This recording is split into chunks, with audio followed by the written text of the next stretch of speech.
According to the author, the initiation of some romantic relationships has nothing to do with commonalities, appearance, or intellectual prowess. It's more so a byproduct of a psychological switch he calls the human magnet syndrome. Our magnets are unconscious forces which instinctively drive us away or towards certain people. This force is heavily dependent on your past relationship experience with your parents and the way your personality has been shaped while growing up.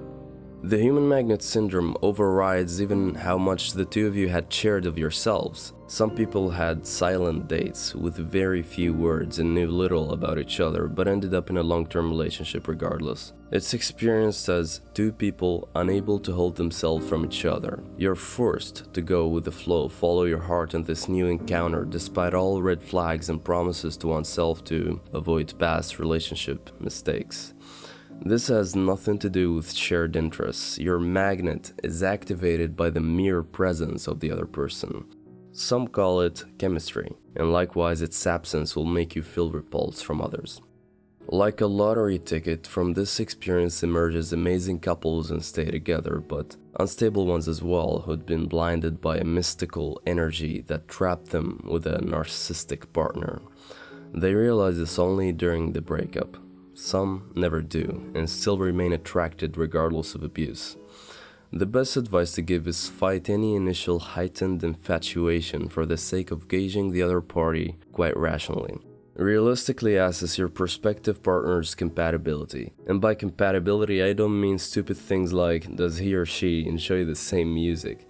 It's more about how agreeable and cooperative they could be, how caring and empathic, win-win mentality, solution-oriented, how generous or emotionally stable are they, how they treat others, their relationship with siblings and parents. We'll get more on this in some other video, but for now you should know that this phenomenon is meant to pull together opposite but compatible, similar but compatible, as well as opposite or similar but incompatible partners.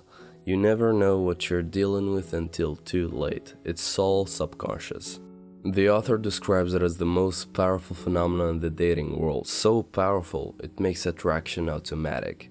It sheds light on why sometime in the past you got locked in with a dysfunctional lover and had it tedious and took you months or years of suffering to break it up. This is why we love the people who hurt us.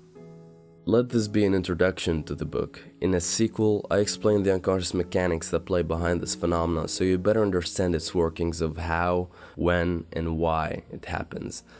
This one on the self-discipline video should have been posted days ago, but I had been sick and, funny enough, lost my voice completely.